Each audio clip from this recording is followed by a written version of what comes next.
a grabar y quiero invitarles, hermanos, a hablar un tema un poquito diferente, pero espero que sea de edificación para nosotros. Y quiero hablarles sobre sembrar y cosechar pan en el agua. Así que escuche bien que estoy diciendo bien el título: sembrar y cosechar pan en el agua. No en la panadería, en el agua. Así que si puede ir allí al libro de Eclesiastés, en el capítulo 11, y ahí vamos a tener la base de nuestro mensaje, Eclesiastés, el capítulo 11, y los versículos 1 y 2. Eclesiastés 11 y los versículos 1 y 2. Así dice la palabra: echa tu pan sobre las aguas, porque después de muchos días lo hallarás. Reparte a 7 y aún a 8, porque no sabes el mal que vendrá sobre la tierra. Quiero repetir el verso 1. Echa tu pan sobre las aguas, porque después de muchos días lo hallarás. En la Biblia, hermanos, el pan siempre está relacionado como el alimento principal. Usted va a notar eso. Siempre en la Biblia el pan está relacionado como el alimento principal. Al pan siempre se le atribuyen grandes reconocimientos. El pan, hermano, muchas veces hasta la gente le brinda reverencia, mucho respeto por el pan. Cuando éramos niños, nunca se podía tirar el pan. Si sobraba, o cuando sobraba un pedacito muy pequeñito, hasta le decían: tienes que dar un beso a ese pedacito de pan antes de tirarlo a la basura. Y en muchos lugares el pan siempre se le muestra esa reverencia, ese respeto. Cuando en la Biblia se habla de pan, se habla de sustento. Por ejemplo, en el Padre Nuestro: el pan nuestro de cada día, dánoslo hoy. Así que a veces cuando la Biblia habla de pan, está hablando del sustento de cada día.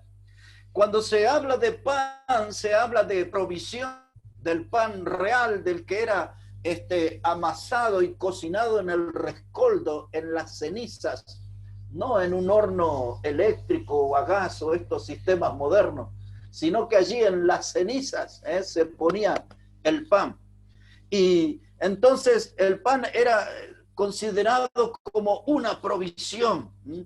El pan también era visto como portador de salud, como que si yo me alimento con pan, voy a tener una buena salud. El pan también en la Biblia a veces es relacionado con la fuerza. Si yo como pan, tengo buen alimento, voy a tener una buena energía. El pan en la Biblia a veces está relacionado con la seguridad, como diciendo: si tengo pan, tengo todo. No necesito más nada. Ya con el pan es suficiente. Y también a veces en la Biblia, el pan, no a veces, siempre en la Biblia, el pan es considerado una bendición. Cuando nosotros, por ejemplo, pensamos o recordamos el Evangelio de Juan, el capítulo 6, y del verso 5 al 14, allí había una multitud hambrienta. Y el Señor Jesús le planteó a los discípulos lo siguiente. Le dijo: dadle vosotros de comer. Cuando uno ve a toda una multitud hambrienta, los discípulos querían que la gente fuera por los pueblos ahí a comprar su comida. Y a veces en la vida de la iglesia, en nuestra vida cristiana, a veces nosotros queremos desligarnos de los problemas, queremos desentendernos de los problemas, o esperamos que otros aporten solución a los problemas. Pero Dios, como en ese evento, nos dice: dadle vosotros de comer. Ocúpense en ustedes como hijos de la necesidad de la gente. Ocúpense en ustedes como hijos de Dios, de las batallas, de las guerras espirituales que libran otras personas, de las luchas que tienen con sus adicciones, dedíquenle tiempo, dadle vosotros de comer. Es nuestra responsabilidad, es nuestra misión, es nuestra actividad en el mundo, en la vida, de que nosotros nos ocupemos de la gente como hijos de Dios. Hasta que allí apareció Andrés. Ustedes recordarán, porque Felipe le había dicho al Señor, dice, Señor, dice, 200 denarios de pan. Si invirtiéramos nosotros el equivalente en dinero a un poco más de medio año de trabajo, si juntáramos toda esa cifra de dinero, no habría pan suficiente para todos estos. Ese es el planteo de Felipe. Y a veces nosotros frente a los problemas de la gente nos volvemos fríos y calculadores. Felipe vio la multitud, sacó cuenta cuántos eran aproximadamente. Ya sabemos que eran 5.000 hombres. No sabemos cuántas mujeres y niños había, pero para empezar eran 5.000 hombres. Y a veces nosotros, hermanos, en la vida espiritual o en la vida de iglesia, nos volvemos fríos y calculadores y sepultamos la fe. Y nos ponemos a sacar cuenta y apelamos a las matemáticas y no al poder de Dios. Felipe se apresuró en decir, pero 200 denarios no es suficiente para tantos. Pero ahí estaba Andrés. Y Andrés dijo, Señor, mira, yo aquí conseguí el almuerzo de un muchacho. 5 panes que eran de cebada y 2 peces. Y dijo, ¿qué es esto para tantos? Y se lo dio al Señor. Y ahí hay una gran lección para nosotros. La comida, el almuerzo más simple era pan de cebada. Ni siquiera tenía chicharrón u otra cosa ahí que lo hiciera más. Era de cebada, el pan más simple. Y 2 peces, que no piensen ustedes que eran un pez espada o una ballena, un tiburón. Eran como unas sardinitas chiquititas nada más. Y dice Andrés, Señor, yo te doy esto. No sé qué es esto para tantos. Pero la lección allí, hermanos, que ante las grandes dificultades de nuestra vida, ante las grandes necesidades de nuestra vida, todo cambia cuando pasa por las manos del Señor. Esos 5 panes y esos 2 peces fue suficiente para la multitud. Jesús dijo que se sienten los hombres y dice que el número, dice ahí en Juan, capítulo 6 del 5 al 14, dice que el número eran 5.000 hombres. Y había mucho más gente, muchas mujeres. Y al final de la cuenta, el matemático pudo comprobar que cuando Dios trabaja, hubo 12 cestas llenas que sobraron, ¿no? Así que, mis hermanos, el pan siempre tiene una gran lección para nosotros en la Biblia.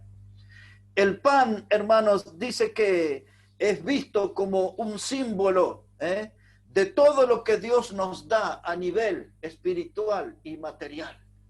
Cuando Dios alimentó al pueblo con el maná, aquel pan del cielo, esa panadería celestial no descansaba. Todos los días el pueblo tenía pan celestial. Y hoy en día, hermanos, Dios trabaja del mismo modo, preparando cada día bendiciones frescas para cada uno de nosotros. Así que estamos aquí en esta frase que dice Eclesiastés: echa tu pan sobre las aguas, porque después de muchos días lo hallarás.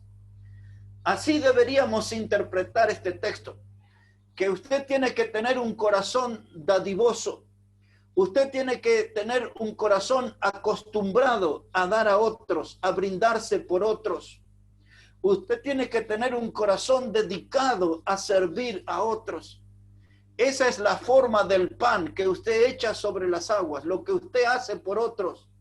Y Dios le hace una promesa, no hoy, no mañana, pero después de muchos días, después de algún tiempo, usted obtendrá recompensa de Dios por lo que hizo por otros.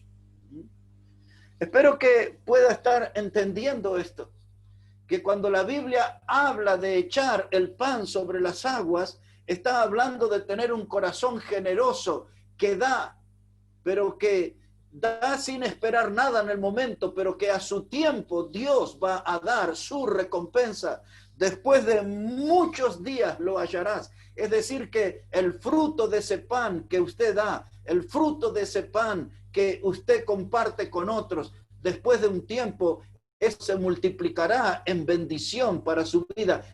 Esa es la forma que Dios trabaja y que nosotros necesitamos conocer.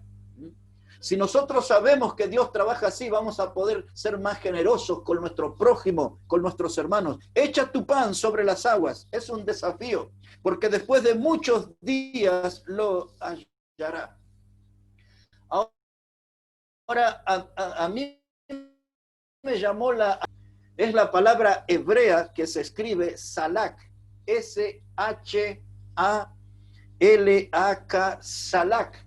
Esa es parte del nombre de Matusalén, ¿se acuerda? Él creo que se llamaba Mutsalak, se pronunciaba en hebreo. Y Matusalén, lo que quería decir, Mut era muerte y Salak era enviar. Y lo que la profecía de Enoc en el nombre de su hijo Matusalén, aquel hombre que vivió 969 años, la profecía de Enoc estaba en el nombre de su hijo, que en el día de que él muriera, Dios enviaría el diluvio universal. Mutsalak, Matusalén, muere y envía, Salak. Aquí está la palabra Salak, la palabra echar o la palabra enviar. También la palabra Salak se puede traducir como empujar, se puede traducir como soltar. Todo eso son ideas que tienen que ver con actitudes en nuestra vida cristiana. Tenemos que, hermanos, no ser de puño cerrado, tenemos que ser de manos abiertas, de aprender a brindarnos al necesitado, al que tiene necesidad. El tener las manos abiertas quiere decir que yo no voy a estar preocupado en atesorar para mí, sino que voy a estar preocupado en compartir con otros. Eso es algo que es lo que Dios nos quiere transmitir con esta frase: echa tu pan sobre las aguas, porque después de muchos días lo hallarás, tendrás recompensa, tendrás tu premio, Y entonces, hermano, pasando de esta idea de ser abierto, de ser generoso, esto significa que no tenemos que nosotros apostar al individualismo, no tenemos que nosotros sumarnos al egoísmo, porque hoy vivimos en una ciudad o en una sociedad donde hay mucho egoísmo y donde cada uno piensa en sí mismo, no tiene esta actitud que debe tener un cristiano de abrir su mano, ser generoso, de dar, de compartir. No se trata de atesorar, se trata de compartir con los necesitados. Pan en las aguas, hermanos. Para echar el pan en las aguas se requiere de fe, porque alguien dice: si yo tiro este pan en el agua, lo voy a perder. Pero Dios dice: no lo vas a perder, estás sembrando en el agua. Esto es una doctrina nueva en el mundo. Sembrar en el agua es algo raro, extraño, pero dice Dios: tú hazlo, siembra ese pan en el agua y después de muchos días lo hallarás multiplicado, fructificado. Ahora, hermanos, debemos ser conscientes que todo el bien que nosotros hagamos por otros, eso va a tener su recompensa. Ahora, ¿de dónde sacó Salomón esa frase de echar el pan sobre las aguas? Y hay muchos estudiosos de la Biblia, y yo creería que es así, me pongo de acuerdo con esos, que esto se aprendió a las orillas del río Nilo, uno de los ríos más largos en el mundo. Y entonces, en épocas del año, el Nilo se desbordaba, es decir, que las aguas llegaban a lugares muy distantes. Y en esa época, cuando el Nilo se desbordaba, la gente aprovechaba para tirar toda clase de semillas, por ejemplo, como maíz y trigo y cosas así por el estilo. Y después, cuando las aguas volvían a su cauce normal, todas esas semillas quedaban en el barro. Y dice allí las costumbres de esos lugares que las vacas hacían su obra, es decir, que caminaban y hundían esa semilla que es el equivalente a la gente que hoy hace surcos para sembrar. Y después de tiempo que el Nilo se desbordaba, volvía a su cauce normal, ahí quedaban en el barro todas esas semillas y aparecía toda clase de frutos y de alimentos. Y entonces se cree que desde esa experiencia se sacó esta frase: echar el pan sobre las aguas y después de muchos días va a hallar su fruto. Ahora nosotros, hermanos, vamos a entrar en el tema. Todo eso era la introducción de lo que quiero compartirles. En primer lugar, ustedes y yo tenemos que sembrar en medio de una generación de ingratos. Ya vamos a ocuparnos de esa palabra, ingratos. ¿Quiénes son? Usted y yo somos llamados a sembrar en medio de una generación de ingratos. Vamos a poner un texto para esto. Si puede acompañarme a Hechos de los Apóstoles, capítulo 20, verso 33. Si puede ir hasta ahí conmigo, por favor. Hechos de los Apóstoles, el capítulo 20, versículo 33. Es el apóstol Pablo el que está hablando aquí en este pasaje. Él había advertido que ya se iba a retirar de esa congregación y que después de él iban a venir lobos rapaces que no perdonarían al rebaño. Y en ese contexto Pablo dice lo que está escrito aquí en el verso 33 en adelante.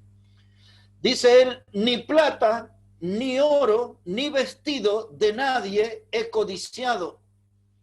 Antes vosotros sabéis que para lo que me ha sido necesario a mí y a los que están conmigo, estas manos me han servido.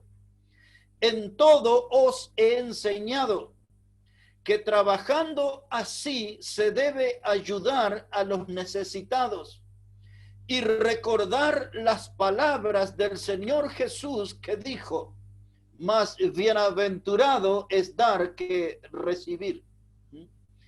Aquí hay varias cosas, pero solamente dos quiero destacar. La que dice en el verso 35, dice Pablo: yo les he enseñado que se debe ayudar a los necesitados.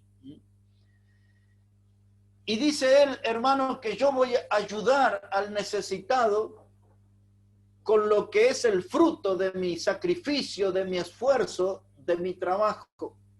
Ustedes han oído mucho en las noticias y en el mundo de gobiernos en el mundo que les hacen llamar populistas. Los populistas siempre le sacan el dinero a unos y se los dan a otros.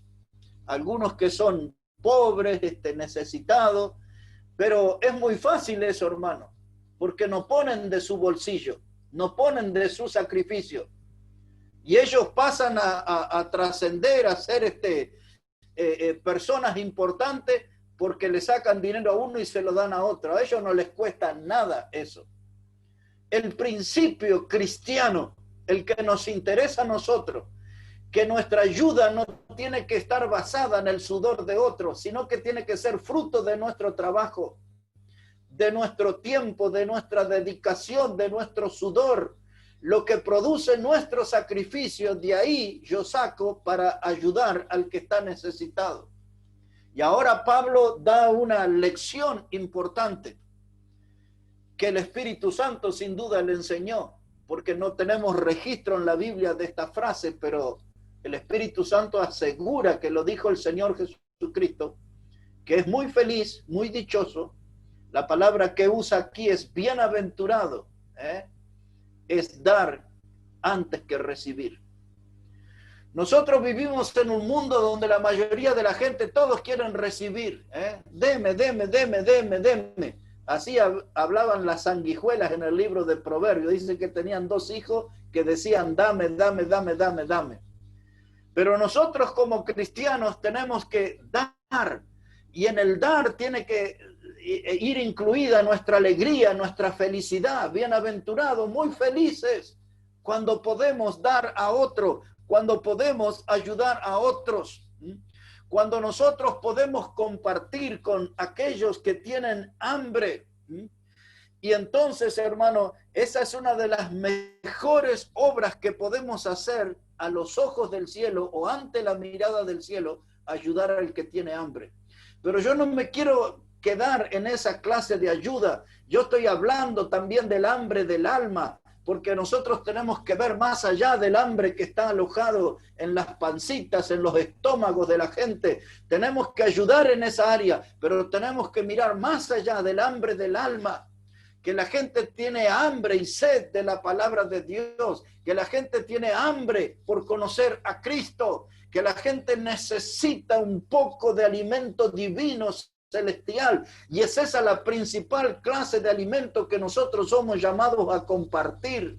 Si podemos cubrir una necesidad, si podemos poner un plato de sopa en una mesa, un paquete de tallarines, de espagueti, si podemos poner un puñado de arroz con 2 huevos fritos, excelente, pero no nos quedemos en eso, tenemos que ver el hambre del alma de la gente también, ¿eh?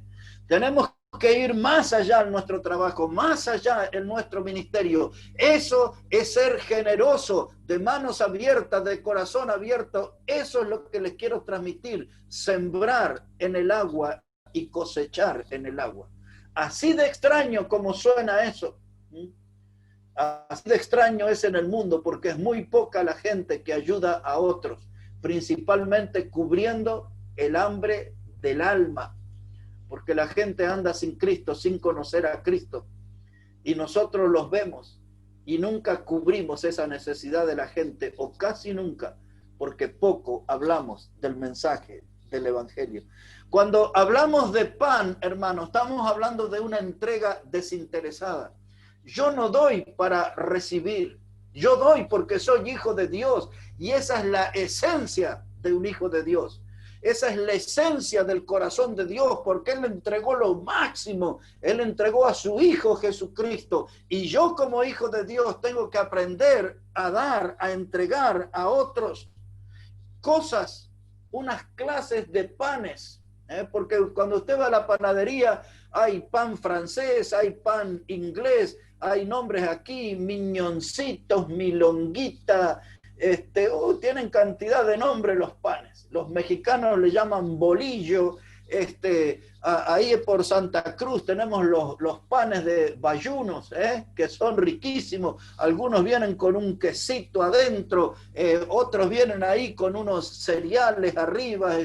Hay diferentes clases de panes, panes en rosca, panes torneados, hasta para los días de los muertos se hacen diferentes clases de panes, ¿verdad?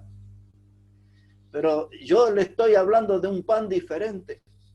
Yo le estoy hablando del pan de la compasión, por ejemplo. ¿A dónde consigue esa clase de pan? Esa clase de pan tiene que estar en la panadería de nuestra iglesia, en nuestros cultos, en nuestras congregaciones. Tiene que haber ese pan especial tan necesario, que es el de la misericordia, de tener un corazón que se conmueve por la necesidad de otros, de tener un corazón que se conmueve por aquellos que están sin esperanza, sin fe, sin Cristo.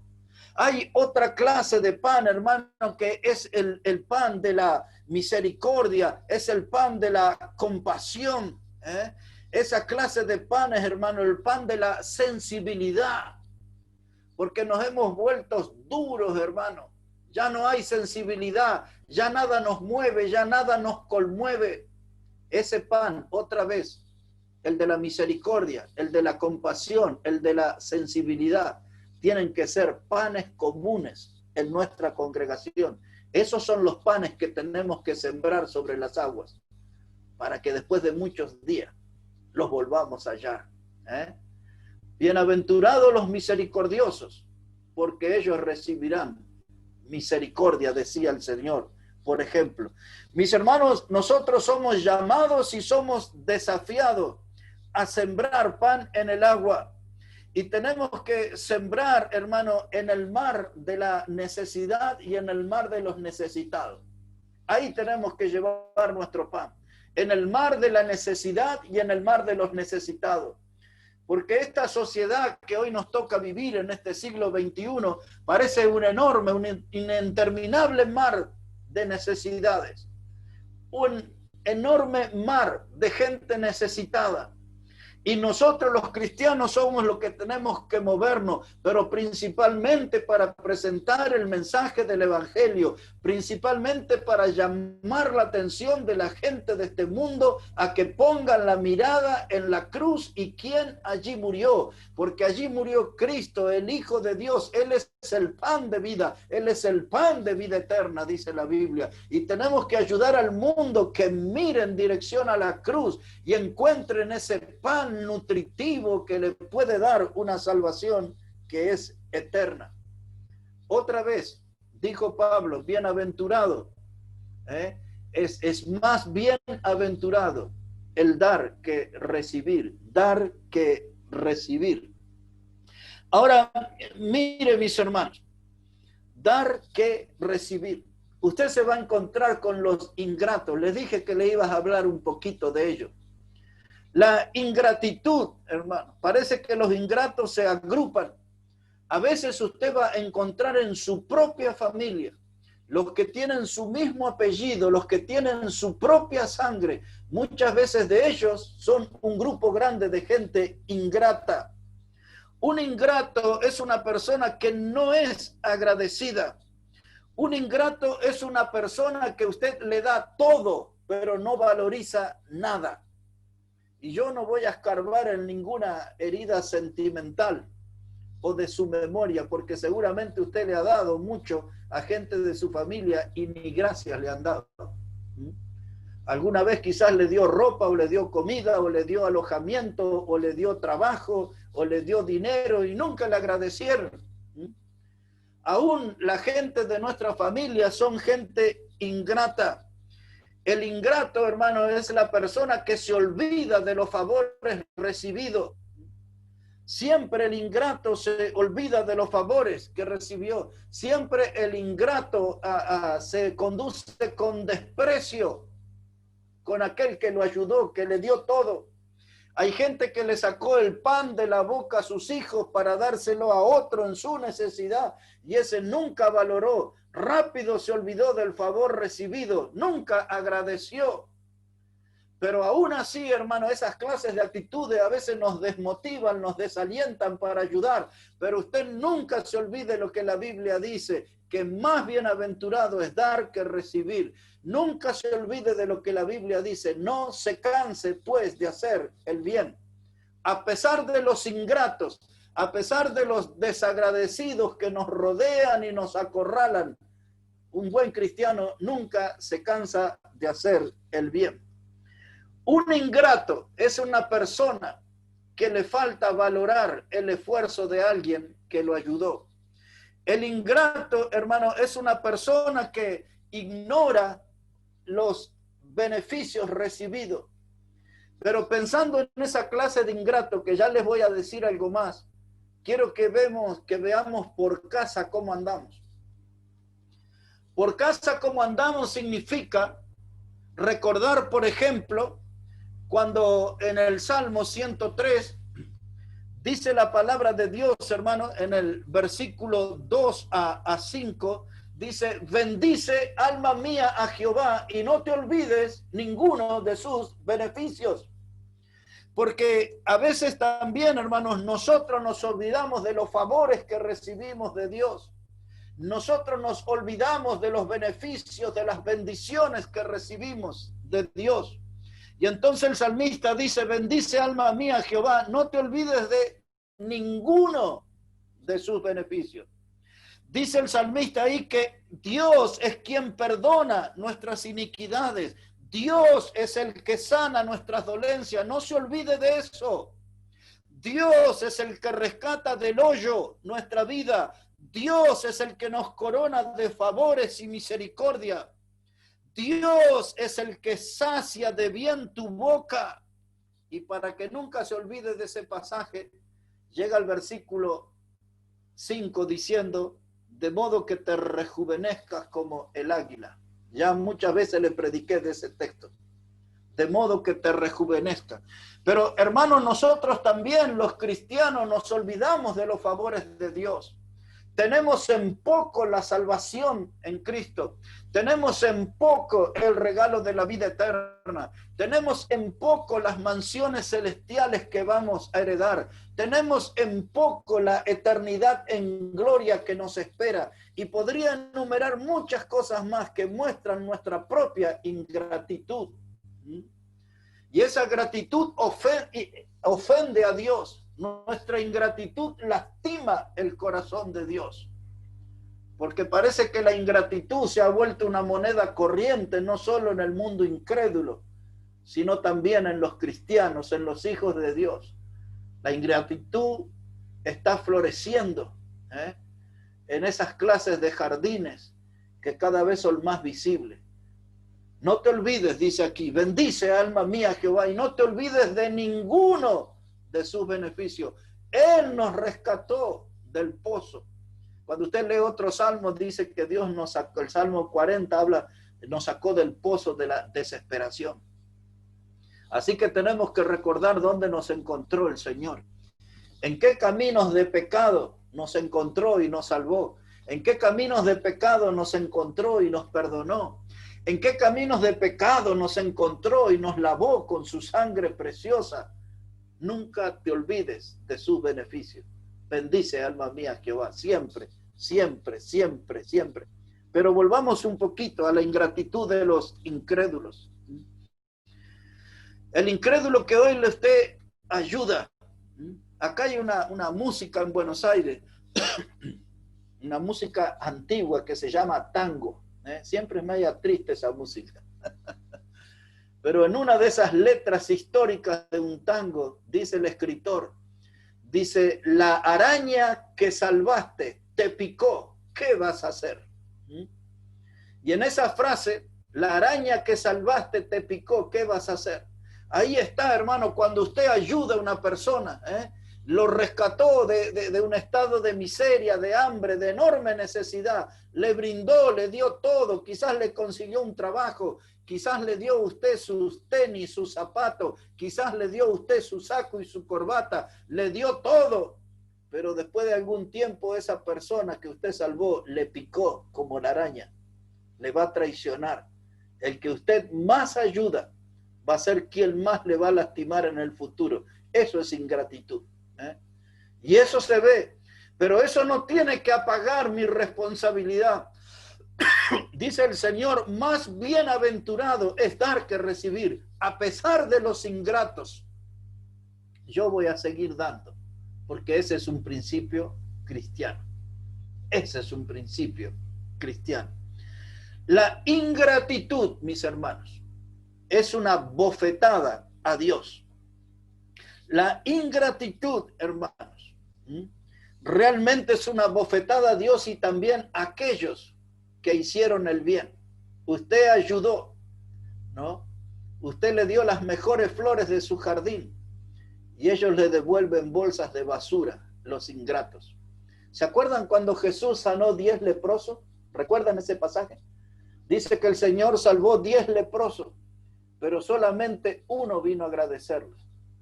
Y encima, subrayo eso, dice la Biblia, era samaritano. Es decir, que un samaritano, como era un mestizo, era un ser despreciado. Nadie lo quería. Era atacado, realmente era una persona que le pisoteaban. Pero fue el único, el que era considerado el peor, se comportó como el mejor. Fue el único que volvió para agradecerle a Jesús que le había librado de aquella enfermedad esclavizante y vergonzosa y dolorosa llamada lepra. Y Jesús le dijo, ¿se acuerdan? ¿Y los otros 9 dónde están? Usted lo puede ver en la Biblia, la ingratitud de la gente. Reciben grandes favores, grandes bendiciones de Dios, pero son ingratos. Y esas clases de ingratos, hermanos, no tiene que frenar nuestra conducta cristiana. Nuestra conducta cristiana dice que es más feliz, es más bienaventurado dar que recibir. Y a pesar de los ingratos que nos acorralan, tenemos que seguir haciendo el bien. En otras palabras, tenemos que seguir sembrando en el agua para cosechar en el agua. Siembra el pan sobre las aguas y después de muchos días lo hallarás. Hermano, que ningún ingrato enfríe su corazón para dejar de ayudar a los necesitados. No dejemos de buscar a aquellos que aún todavía no conocen a Cristo. Ahora hay algo que quisiera decir a esta altura del mensaje, que ninguno de nosotros tiene que dar para cosechar aplausos. Ninguno de nosotros tiene que dar para volverse un famoso dador. Ninguno de nosotros tiene que dar para estar recibiendo recompensas materiales.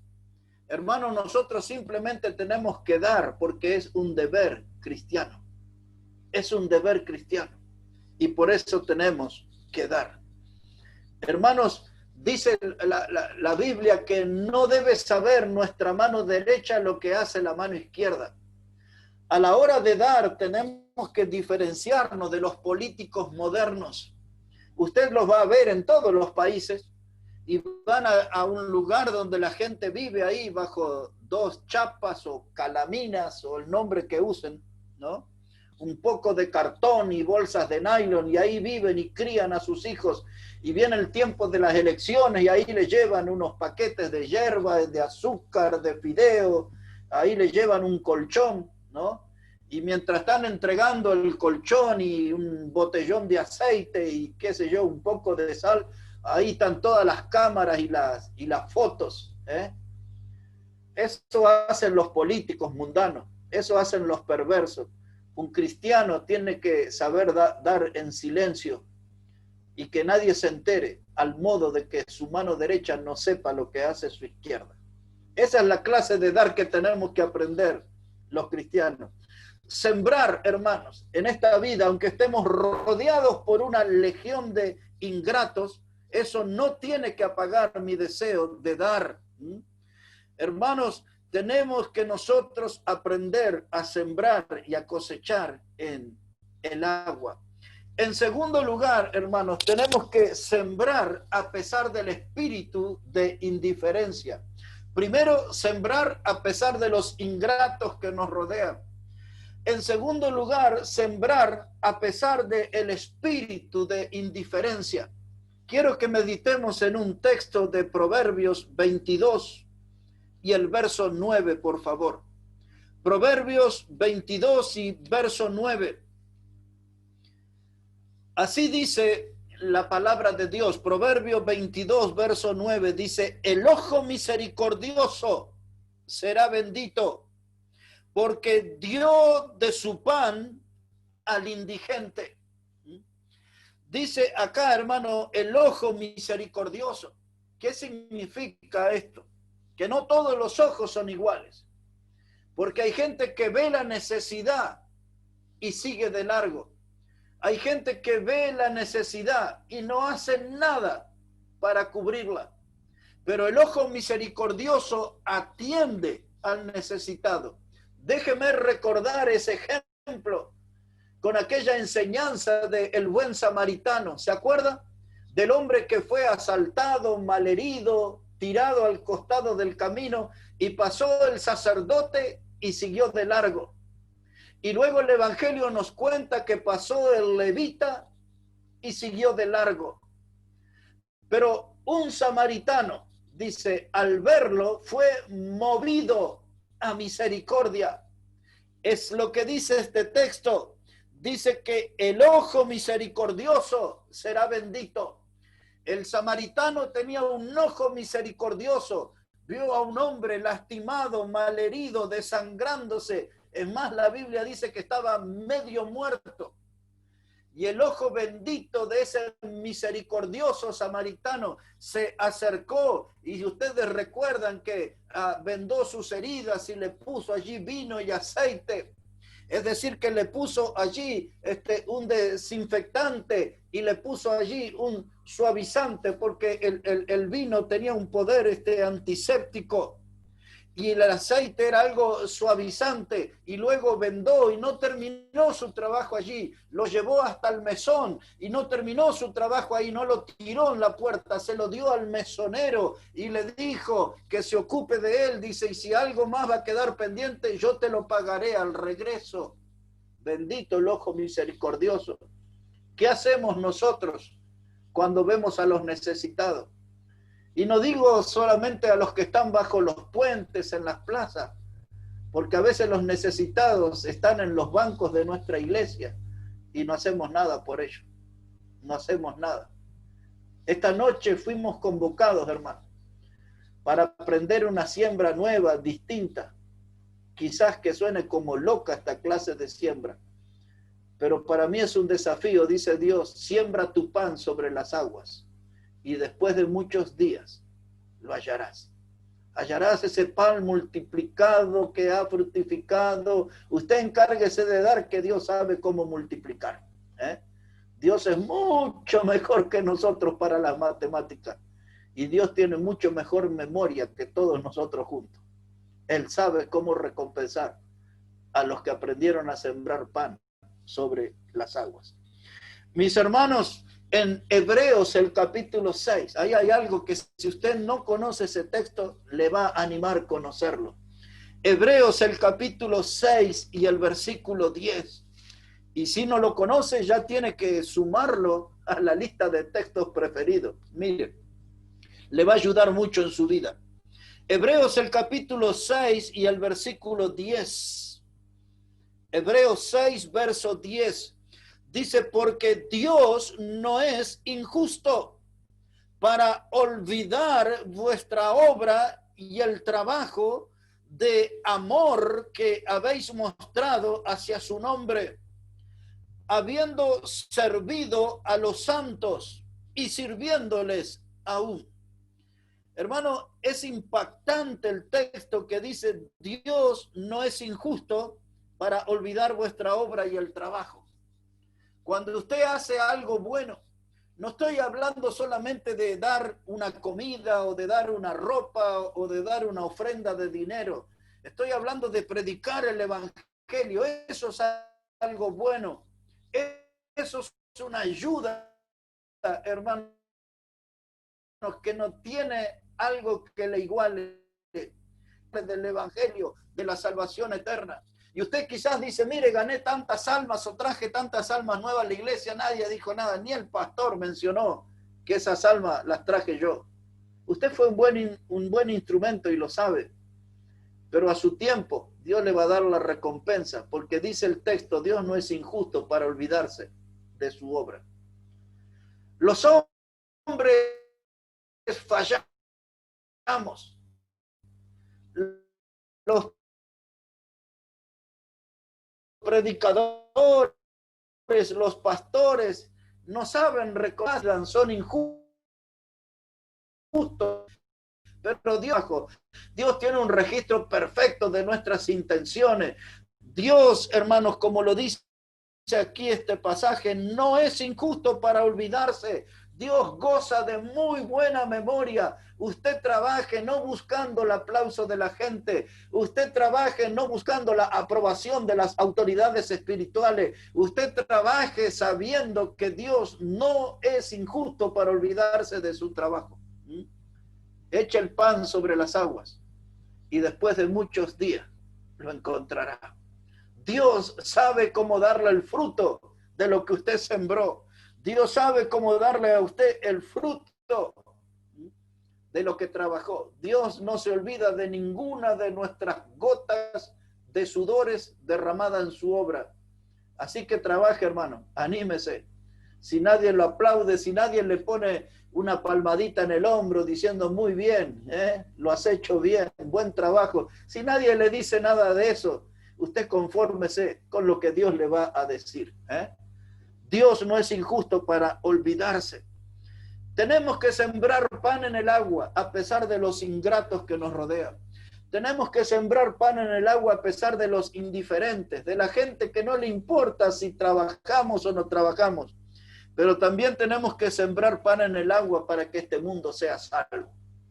Y esto ya para mí tiene mayor interés de lo que vengo hablando todavía. Sembrar pan en el agua para que este mundo sea salvo. Elegí un texto para compartir con ustedes en Hechos de los Apóstoles, capítulo 13, versículo 47. Hechos de los Apóstoles, el capítulo 13, versículo 47. Aquí también es Pablo el que está hablando. Y mire lo que dice Pablo aquí en Hechos 13:47. Dice él, porque así nos ha mandado el Señor, diciendo, te he puesto para luz de los gentiles, a fin de que seas para salvación hasta lo último de la tierra. Así que la clase de pan que vamos a sembrar nosotros, debería tener como meta llegar hasta lo último de la tierra. El pan de la oración, mi oración por poblaciones que nunca oí de África, de Asia, vaya a saber de qué lugares. Las ofrendas que le envío a un misionero que está sirviendo allá en un lugar que se cae del globo terráqueo. Hasta lo último de la tierra voy a ir. Con mis oraciones, con mis ofrendas, voy a promover el trabajo que hacen otros en lugares desconocidos donde no tienen prensa ni nada de eso. Hermanos, tenemos que sembrar nosotros para que nuestro pan llegue lo más lejos posible. Ahora, lejos de ser pesimista, hermanos, y muy cerca de ser realista, nosotros estamos viviendo en un mundo que está en agonía. Si no lo supo, entérese. Vivimos en un mundo que está en agonía. Vivimos, hermanos, frente a un mundo que está dando sus últimos suspiros. Cuando miramos el mundo, estamos oyendo los últimos suspiros de un moribundo. Este mundo está perdiéndose en el pecado y el pecado les caerá de manera tan pesada que los aplastará, los destruirá. Es esa la realidad, ese es el mundo que estamos viviendo. Este mundo necesita predicadores fieles. Este mundo necesita hombres y mujeres que siembren su pan sobre las aguas para que dé fruto en este mundo. Las aguas de este mundo son muy agitadas, son aguas muy turbulentas. No es fácil sembrar en este mundo, mas es nuestra responsabilidad hacerlo. Dijo Pablo, para que seamos luz hasta lo último de la tierra. Y yo les digo esto, mis hermanos, y les voy a pedir una especial atención. Tenemos que sembrar el pan en las aguas de este mundo, porque esta hora que vivimos es una hora dramática de la historia humana. Déjeme subrayar eso. Esta hora que vivimos es una hora dramática en la historia humana. Y la oportunidad de sembrar el pan es algo así como ahora o nunca. Ahora o nunca.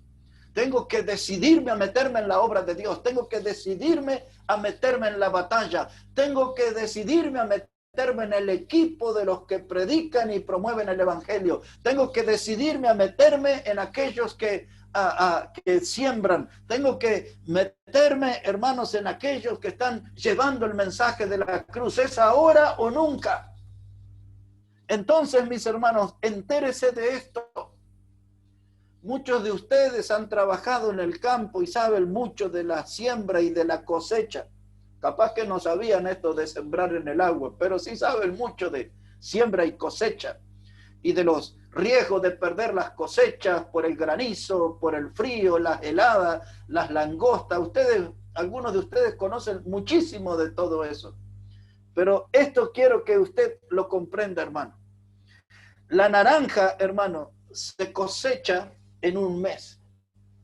Cuando la naranja ya está mostrando su color, que está preparada para ser arrancada, usted tiene un mes para arrancar esa naranja, venderla en el mercado, exportarla, porque después de un mes esa naranja se echa a perder.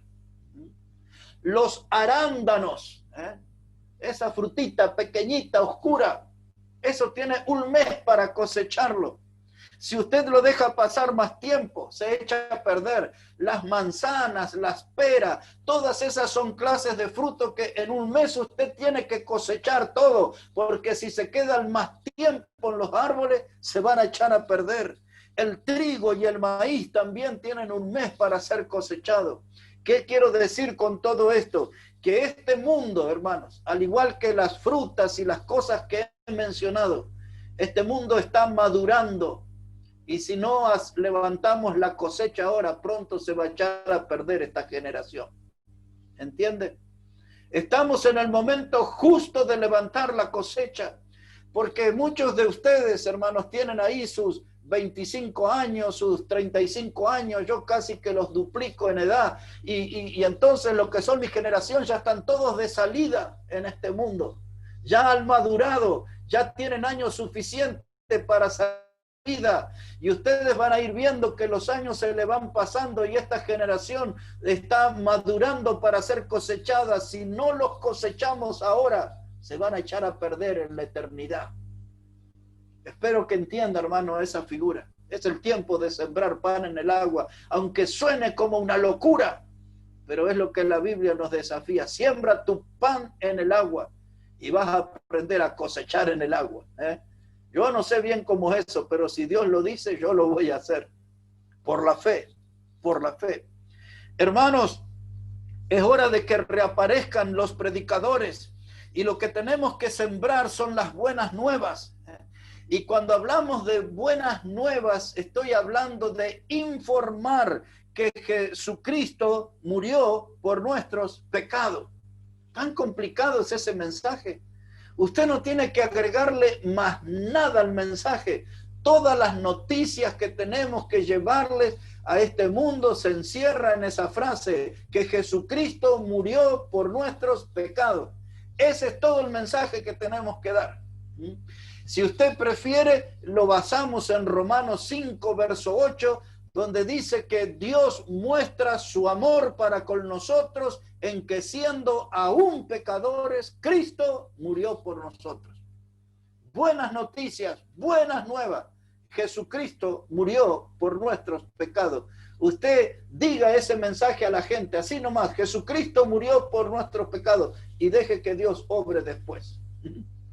Esa es una gran noticia, ¿eh? Para muchos de ustedes suena como común, pero es la noticia más impactante para el ser humano, enterarse que Jesucristo murió por nuestros pecados.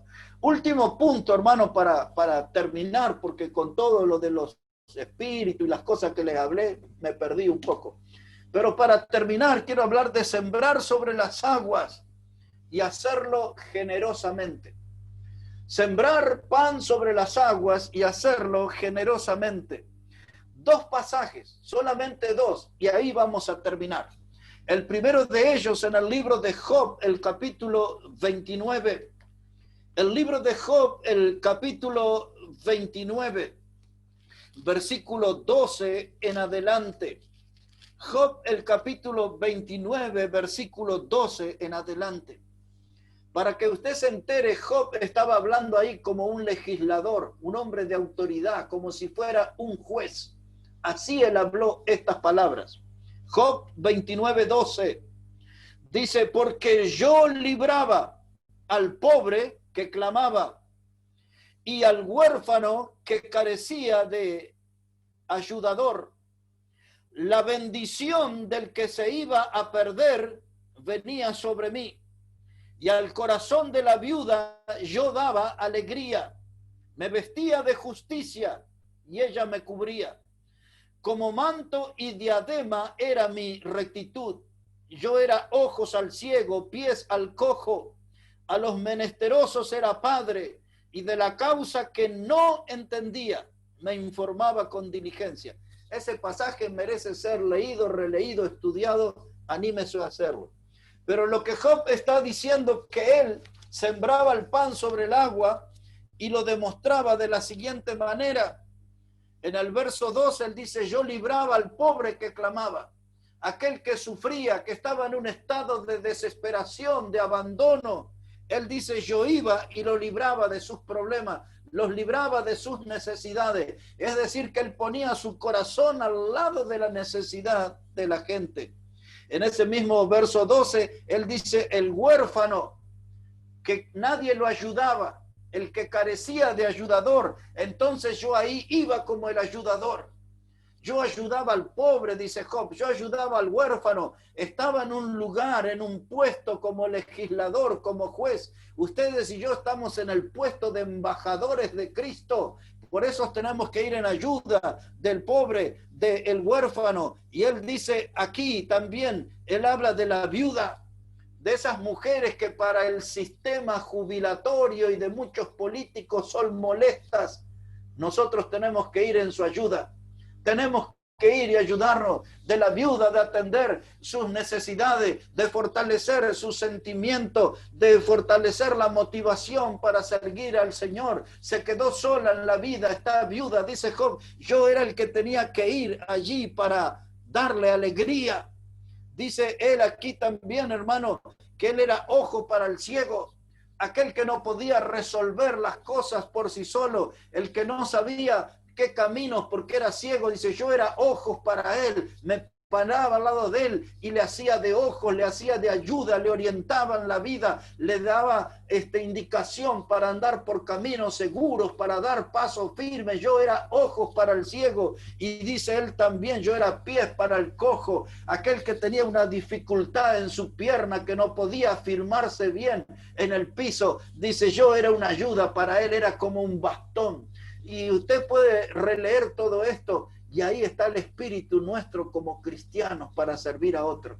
¿Cuántos pobres? ¿Cuántos huérfanos? ¿Cuántas viudas? ¿Cuántos ciegos, cojos?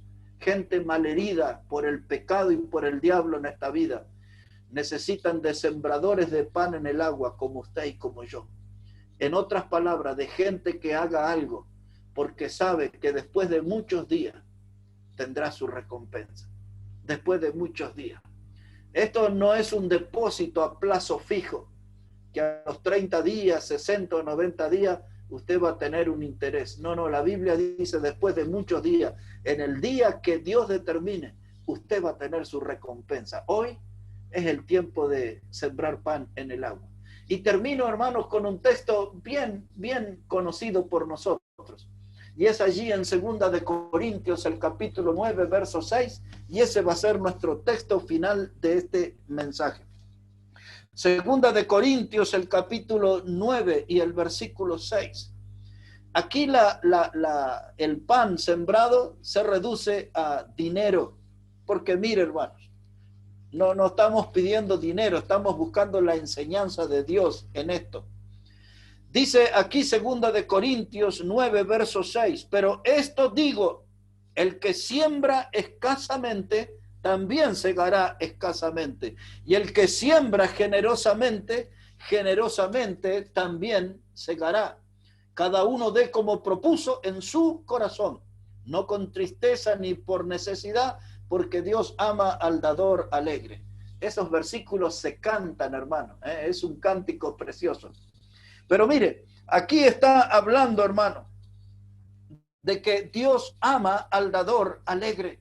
No tenemos que ser gente amargada, entristecernos porque tenemos que compartir lo que tenemos. Yo no estoy hablando de compartir dinero, ni ropa y todas esas cosas, es bueno que lo hagamos. Yo estoy hablando de compartir el evangelio, porque eso lo tenemos nosotros. Ya lo experimentamos, el Cristo del Evangelio vive en nosotros. A eso es la mejor clase de pan que yo quiero referirme para sembrar sobre las aguas. Todas las otras clases de panes son buenos, si puedo dar ropa, si puedo dar comida, si puedo prestar una vivienda, si puedo auxiliar a alguien con una movilidad. Todo eso es maravilloso, pero lo mejor que podemos sembrar es el mensaje del Evangelio. Ese es el principal desafío. Dice que el que siembra escasamente, escasamente segará. Y pensando en el Evangelio, hay mucha gente en esta vida que son ricos aquí económicamente, son ricos en esta vida, pero son pobres en el cielo, porque solo han dedicado para construir un nivel material y no han hecho tesoros en el cielo como nos desafió el Señor.